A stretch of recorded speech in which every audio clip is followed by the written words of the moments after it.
If you want to live a life on your own terms, you have to change the way that you think about it. So to change the way that you think about your life, let's take a look at how you wake up. Did you hit the snooze button at all this morning? I bet you did. The more you resist waking up, the less chance you have of having a satisfying day.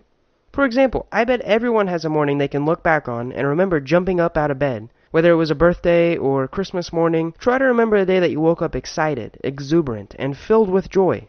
If you can craft your mornings to wake up early and with a purpose, your day will be so much better. If you can increase your wake-up motivation level, or your reason to get out of bed on a scale of 1 to 10, you will leap into creating a fulfilling lifestyle. And this book gives you 6 steps on creating a morning that will boost your motivation level. So the author, S.A.V.E.R.S, was in a car accident when he was 20 years old. He was hit by a drunk driver and actually dead at the scene for 6 minutes. And then for the next 6 days he was in a coma. It was a bad deal. But where am I going with this?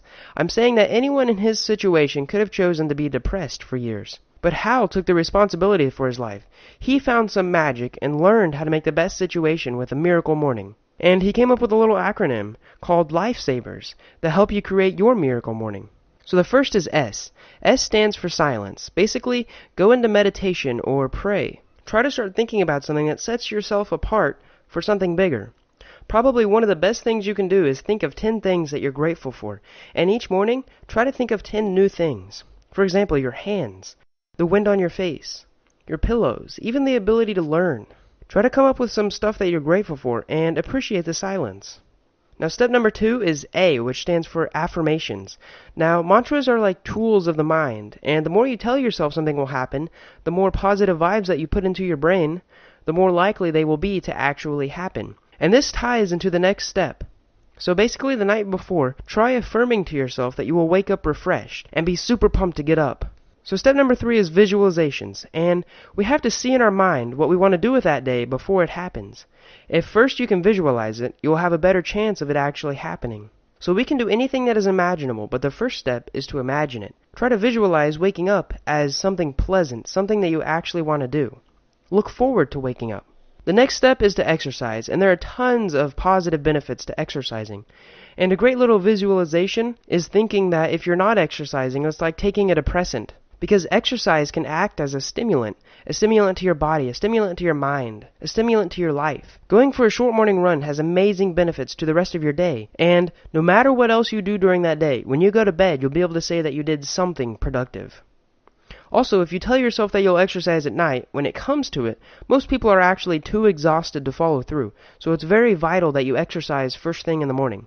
Exercise will definitely boost your mood and help you focus throughout the rest of the day, and it will also increase your physical health exponentially.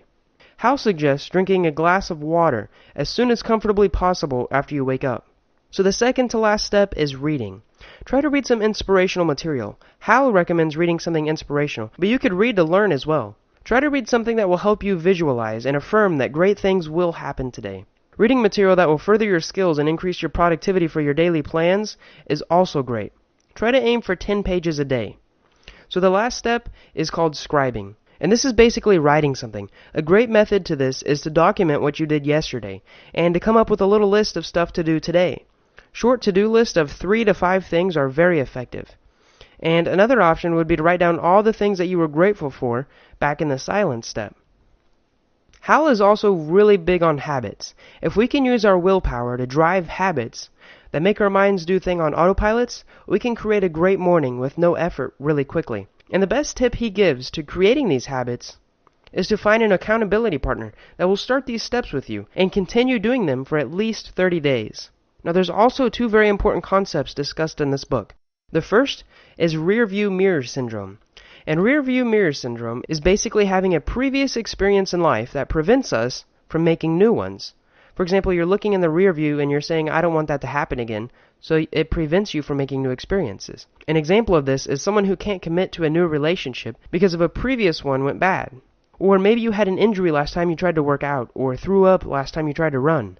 If you can get past these bad experiences and allow yourself to create new ones in spite of them, you will achieve a fulfilling and happier lifestyle much quicker.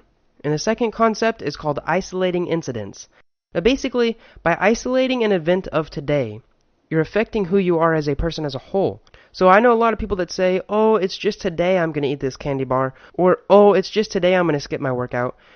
Or maybe you're fretting over talking to that old friend and you're thinking, I'll just do it next time. Well, now the next time will never come, and you have to change your attitude to think that how you act today is how you are going to act forever. If you look at yourself as a whole, you may think that these single incidents, such as buying fast food or purchasing that regretful item, may only happen every once in a while, but once you start to notice them, you may find out they've become the norm, and not just spur-of-the-moment pleasure experiences. And to live a more fulfilling life, you have to get rid of isolating incidents and create more great habits in your life. So as a review, try to start your morning with some meditation, affirmations and visualizations, some exercise, a little bit of reading, and finish it off with some writing, and eventually you'll develop a miracle morning which will transform your whole day and essentially your entire life. Now, it may be hard to develop at first, but after some fine-tuning, you'll make your mornings a habit and your life will become much more enjoyable.